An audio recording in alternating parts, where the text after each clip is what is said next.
American experience. Following that evening's banquet, Rogers confronted Kissinger. And this is where the explosion took place. There were some very spirited discussions between Rogers and Kissinger. Nixon was unhappy at the fact that his people had not given him a complete, wrapped-up final communique, and he was stamping around in his underwear, saying things in a rather loud tone of voice. There's a pounding on my door at 2 o'clock in the morning. All hell's broken loose in the guest house, and you're the cause of it.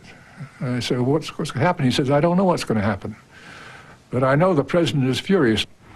The president was insistent, and even Kissinger understood that we couldn't have a split in our delegation in terms of American press coverage, and therefore he, with great reluctance, realized he had to go at least through the motions of trying to get some changes.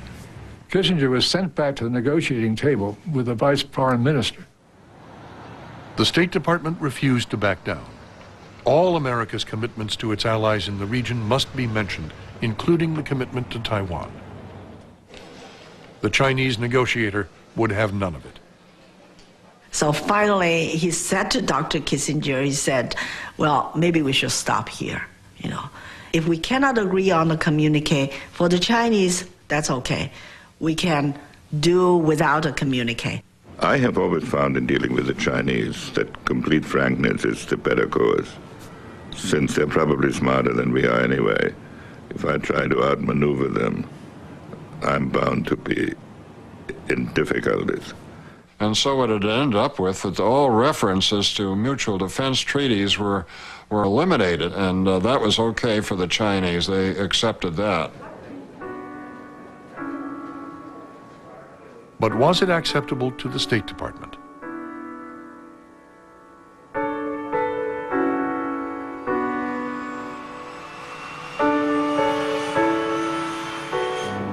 Zhou Enlai joined Nixon on his flight to Shanghai, the last stop of the trip. He was aware of the rift in the American camp. If Rogers publicly broke rank to protest, the Republican right might desert Nixon in an election year. China might lose its new friend. Zhou Enlai decided to act. He said, oh, this is actually the internal affairs of the Americans, but it looks that we probably can help them a little bit to solve their internal problems. He realized that the president had played very fast and loose with the State Department. For the premier to visit a foreign minister's room broke all protocol. We knocked on the door. When they opened the door, they could never imagine at the doorway, Zhou Enlai appeared. I hid my surprise and said, Premier Zhou, welcome. What can we do for you today? And he said, I'd like to see Secretary Rogers. Is he in?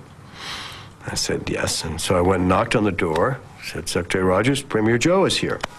Oh, he said, I'll be right out. Zhou Enlai said that it's so important. Our two countries have come together, and this is the major thing.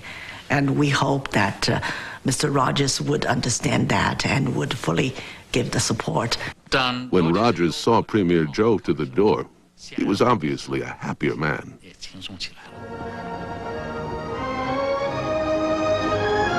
Rogers agreed to support the communique.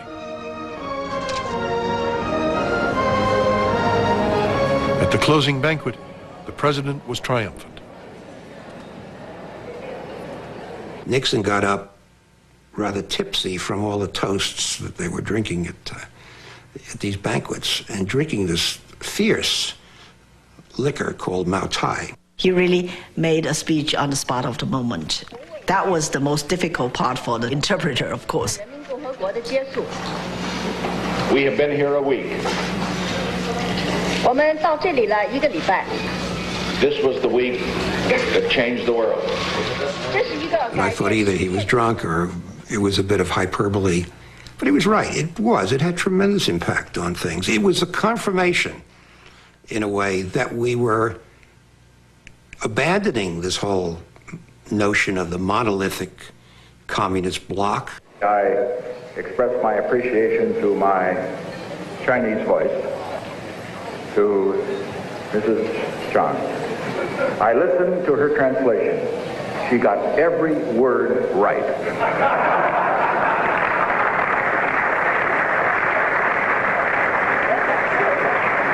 He felt that he had been overcome by the delirium of the event.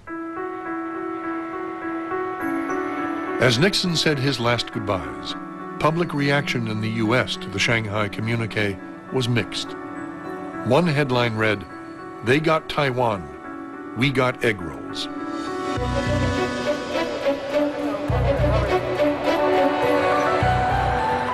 There was a definite undercurrent on Air Force One as we flew back, where Nixon and Kissinger were worried about the reaction to this communique. Were so against orthodoxy and, in a sense, so dangerous vis-a-vis the Taiwan lobby or China lobby. I made it plain to everybody that that American conservatives were going to raise holy hell if indeed this evolved into a dismissal of Taiwan.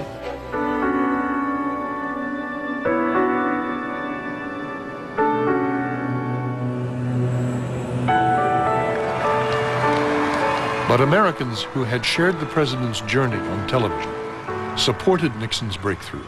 And gradually, the success of Nixon's new course could be seen.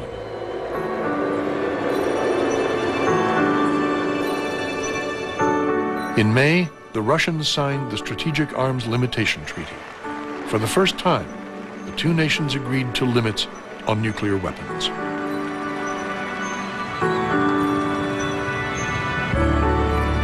China secured a place in the world community. By the 1980s, there was a curious new slogan in communist Beijing: "To get rich is glorious." Taiwan would flourish economically and retain its tenuous hold on independence.